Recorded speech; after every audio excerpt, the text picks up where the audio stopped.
Comemoração nas ruas de Bogotá. Uma manifestação protagonizada por quem conquistou um direito. Um direito obtido na justiça, numa votação apertada. Um direito obtido pelas mulheres da Colômbia, em mais um avanço entre países da América Latina. Um direito que encontra fortes resistências para ser concretizado no Brasil. Eu sou o Conrado Corsaletti e este aqui é o Durma com Essa, o podcast de notícias do Nexo.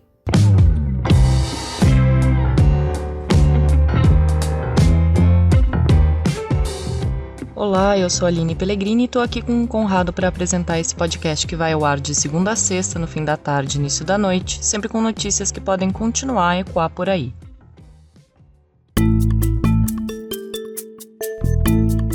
Terça-feira, 22 de fevereiro de 2022. Dia seguinte à descriminalização do aborto na Colômbia. A decisão veio da Corte Constitucional do país, que é o Supremo Tribunal dos colombianos. Os juízes analisaram uma demanda de um coletivo de mulheres, e numa votação que terminou com 5 votos a favor e 4 votos contra, eles decidiram que o aborto deixa de ser crime se realizado até a 24ª semana de gestação, ali por volta do 6º mês de gravidez. Antes dessa decisão da justiça colombiana, as regras do país eram parecidas com as regras do Brasil. O aborto era proibido, tinha pena de prisão. As exceções eram em caso de estupro, risco de morte da mãe ou má formação do feto. Agora, respeitado o tempo de gestação, a decisão passa a ser da mulher. O aborto é a 4ª causa de mortalidade materna na Colômbia. Os hospitais do país eram obrigados a denunciar mulheres que chegavam lá depois de complicações de um aborto clandestino mal sucedido. A Corte Constitucional, portanto, acabou tratando o tema como especialistas costumam orientar. É um problema de saúde pública, não é um caso de polícia. Considerado uma conquista histórica num país importante da América Latina, um país de maioria católica, a descriminalização lida com outra realidade colombiana. Em média, cerca de 400 mulheres eram presas por ano por interromper a gravidez no país, com penas que variavam de 16 a 54 meses de detenção. É uma história de luta das mulheres e vamos a seguir caminhando em todos os espaços. Essa que você ouviu é a ativista Sandra Mazo, de um movimento por direitos das mulheres, comemorando nas ruas da capital de Bogotá. Ela destaca que a decisão da Corte Constitucional é resultado de uma história de luta das mulheres. E diz também que é preciso seguir caminhando. Esse ponto é importante porque a Corte Constitucional da Colômbia apenas descriminalizou o aborto. E a declaração de Sandra Mazo lembra que é preciso caminhar mais. Isso porque, já que é um problema de saúde pública, é preciso criar políticas públicas para garantir uma legislação e uma regulamentação para que haja abortos livres, gratuitos e seguros. Nenhuma mulher pode mais ser presa na Colômbia por interromper uma gravidez até a 24ª semana de gestação. Mas o Congresso precisa agir para garantir essa política pública com foco na saúde das mulheres. Como em todos os países em que as mulheres conquistam o direito ao aborto, houve também resistências na Colômbia, especialmente de grupos religiosos. Ouça o Armando Zuluaga, de um movimento contrário ao aborto, para quem não se pode legitimar a morte de um feto por um direito das mulheres.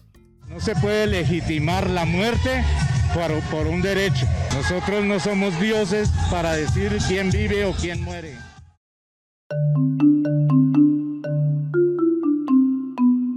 A decisão da Colômbia vem na esteira de outras decisões de descriminalização do aborto tomadas por países da América Latina. Em Cuba, a interrupção da gravidez é legalizada desde 1965, atendendo a critérios de tempo de gestação. A Guiana legalizou a prática em 1995. O Uruguai garantiu esse direito em 2012. Aí, em 2020, foi a vez da Argentina, depois de uma ampla mobilização das mulheres. A medida foi aprovada pelo Congresso, não foi judicial como na Colômbia. As mulheres argentinas têm o direito a abortar até a 14ª semana de gestação, até ali 3 meses e pouco de gravidez. O procedimento pode ser realizado em clínicas e hospitais públicos, sem nenhum custo para as mulheres, ou seja, os argentinos adotaram uma política pública para o procedimento.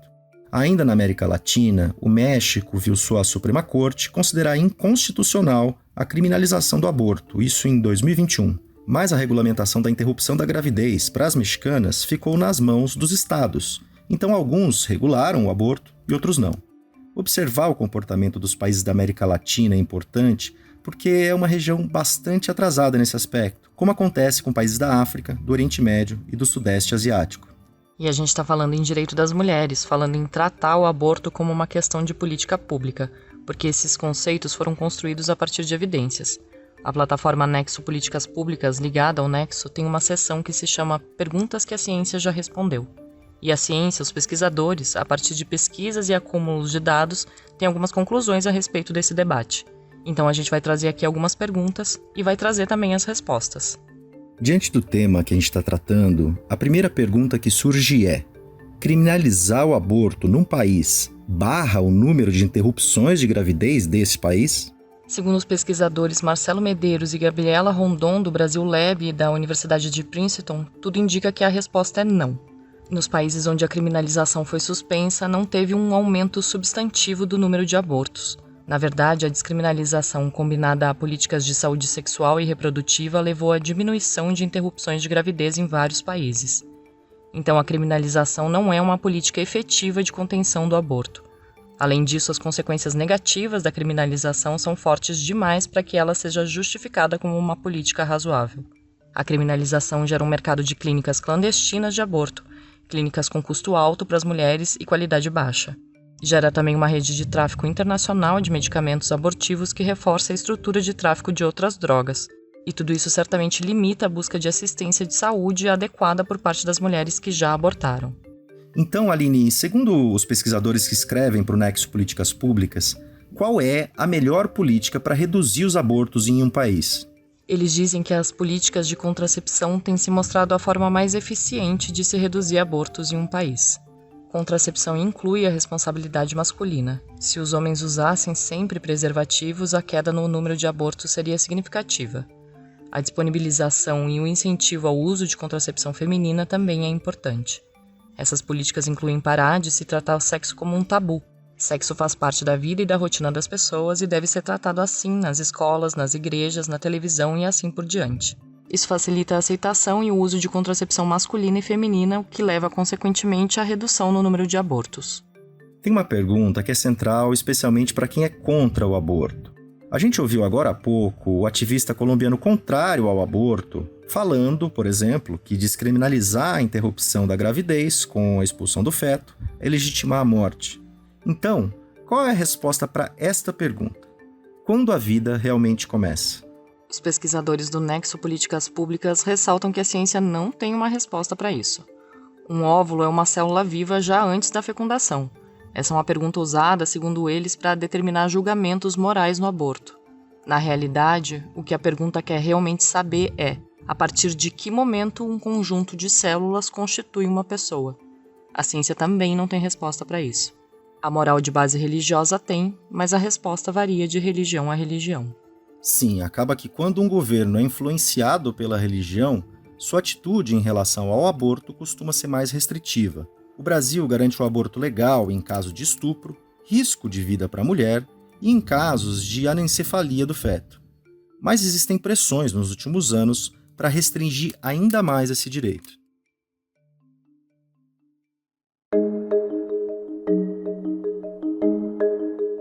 Em 2015, o então presidente da Câmara dos Deputados, Eduardo Cunha, apresentou um projeto que faria retroceder o direito ao aborto no Brasil. As mulheres foram para a rua num protesto que acabou conhecido como Primavera Feminista. O projeto acabou enterrado. A pauta contra o aborto ganhou força com a chegada de Jair Bolsonaro à presidência do país em 2019. O número de propostas para restringir o direito ao aborto cresceu, especialmente propostas vindas de parlamentares do partido pelo qual o Bolsonaro foi eleito, o PSL.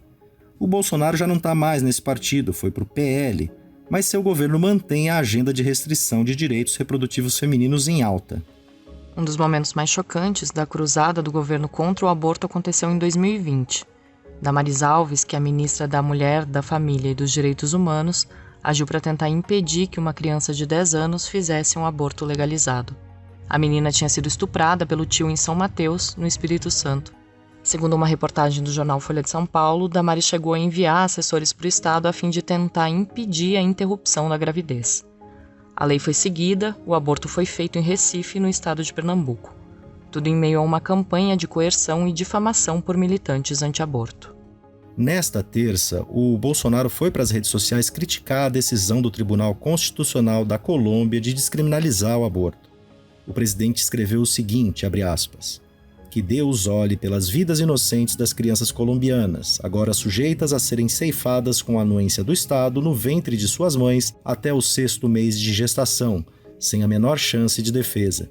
No que depender de mim, lutarei até o fim para proteger a vida de nossas crianças. Fecha as aspas do Bolsonaro. Enquanto isso, a pressão pela restrição ainda maior do aborto permanece no Congresso, num movimento contrário ao que vem acontecendo com nossos vizinhos da América Latina. Já o Supremo Tribunal Federal tem em mãos uma ação que pede a descriminalização do aborto até a 12ª semana de gestação. Houve audiências públicas sobre o tema em 2018, mas a ação segue pendente de julgamento.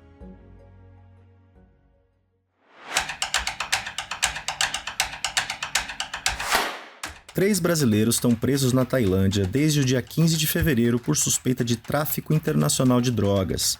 De acordo com as autoridades tailandesas, os jovens de 21, 24 e 27 anos chegaram ao país portando 15 quilos de cocaína escondidos em compartimentos secretos de suas bagagens. O redator César Gaglione está escrevendo sobre o tema. César, o que diz a lei tailandesa em casos como esse? A legislação sobre drogas na Tailândia é considerada uma das mais duras do mundo. O país prevê pena de morte para pessoas que sejam presas em posse de 20 gramas de qualquer substância ilegal do tipo A, como cocaína, metanfetamina, heroína, crack, êxtase e cogumelos psicodélicos.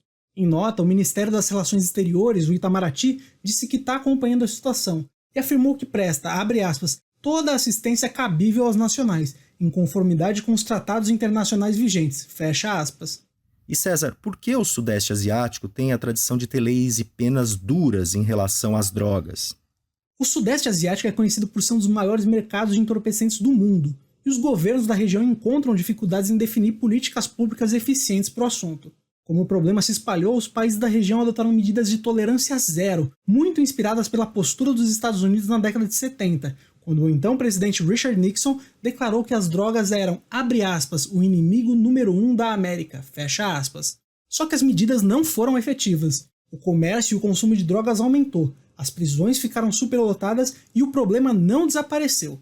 A própria Tailândia reconhece que suas medidas de combate às drogas foram ineficazes. Em 2021, o parlamento tailandês aprovou uma revisão na legislação sobre o tema, que no momento está aguardando a sanção do rei Maha Vajiralongkorn. Esse texto do César você pode ler em nexojornal.com.br.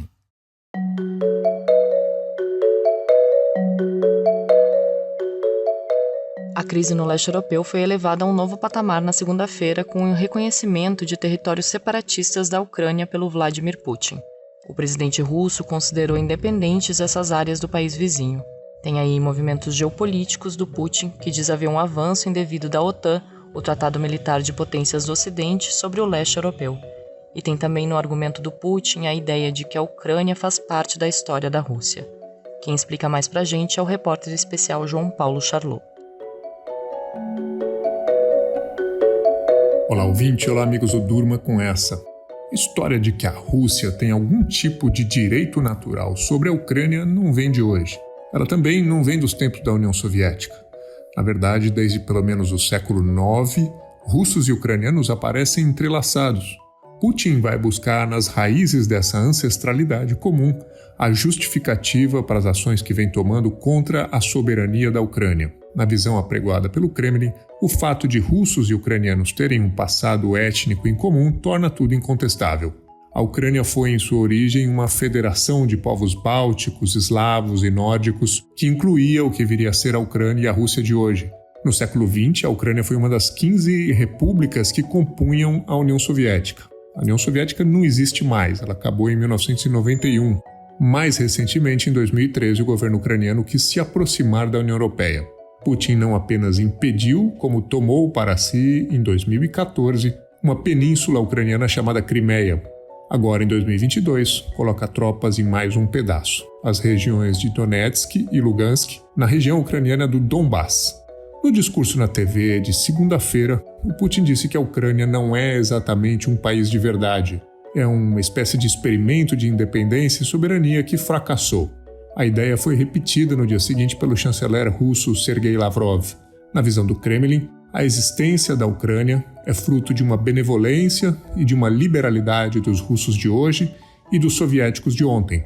Com os movimentos e as declarações recentes, Putin afirma que cabe a ele, e não aos próprios ucranianos, decidir se esse país pode ou não seguir existindo como tal.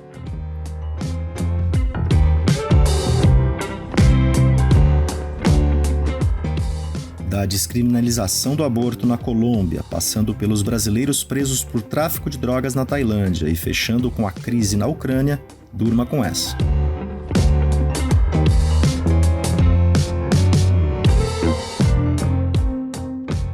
Com roteiro de Conrado Corsaletti, produção de Aline Pellegrini, participações de César Gaglione, João Paulo Charlot e edição de áudio de Roberto Soares, termina aqui mais um Durma com essa. Amanhã a gente volta. Até!